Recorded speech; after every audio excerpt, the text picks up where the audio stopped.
नमस्कार दोस्तों, स्वागत है आपका मेरे चैनल गुरु अमृत कहानियाँ पर।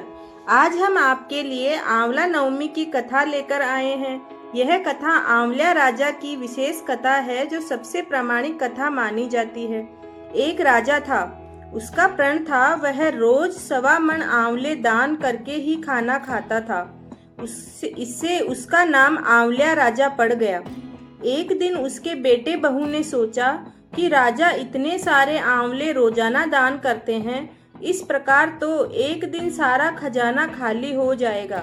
इसलिए बेटे ने राजा से कहा कि उसे इस तरह दान देना बंद कर देना चाहिए।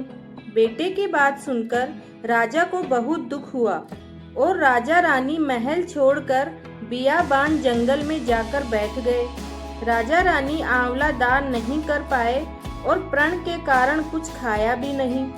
जब भूखे प्यासे 7 दिन हो गए, तब भगवान ने सोचा कि यदि मैंने इसका प्रण नहीं रखा और इसका सत नहीं रखा तो इसका विश्वास भगवान पर से चला जाएगा। इसलिए भगवान ने जंगल में ही महल, राज्य और बाग बगीचे सब बना दिए और ढेरों आंवले के पेड़ लगा दिए।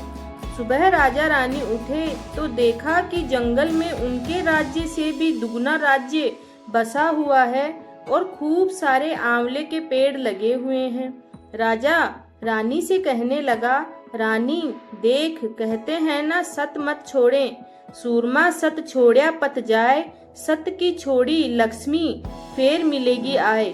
आओ नहा धोकर आंवले दान करें और फिर भोजन करते हैं।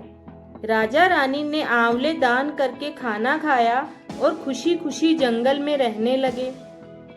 उधर आंवला देवता का अपमान करने व माता पिता से बुरा व्यवहार करने के कारण बहू बेटे के बुरे दिन आ गए।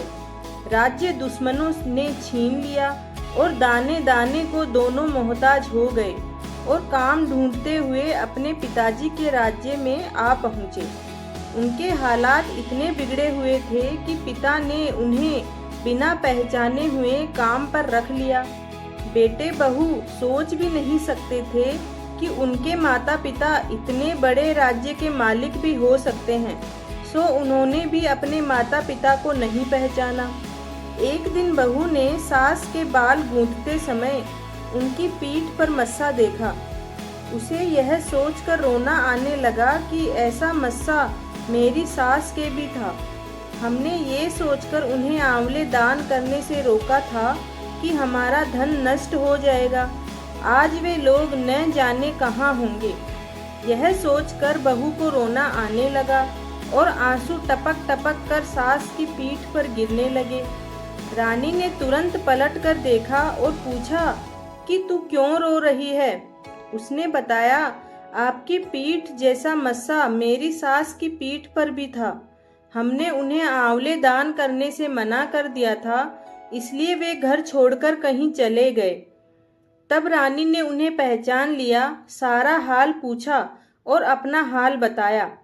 अपने बहू बेटे को समझाया कि दान करने से धन कभी कम नहीं होता है, बल्कि दान करने से हमेशा धन में वृद्धि ही होती है। बेटे बहू भी अब सुख से राजा रानी के साथ रहने लगे थे। हे भगवान, जैसा राजा रानी का सत रखा वैसा सबका सत रखना, और जैसे बेटे बहू को उनकी करनी का फल दिया वैसे किसी को मत देना। कहते सुनते सारे परिवार को सुख देना। जय हो, जय हो, जय हो। अगर आपको यह कहानी पसंद आई हो तो चैनल को लाइक, शेयर एंड सब्सक्राइब जरूर करें और कमेंट में जय आंवला भगवान लिखना ना भूलें। धन्यवाद।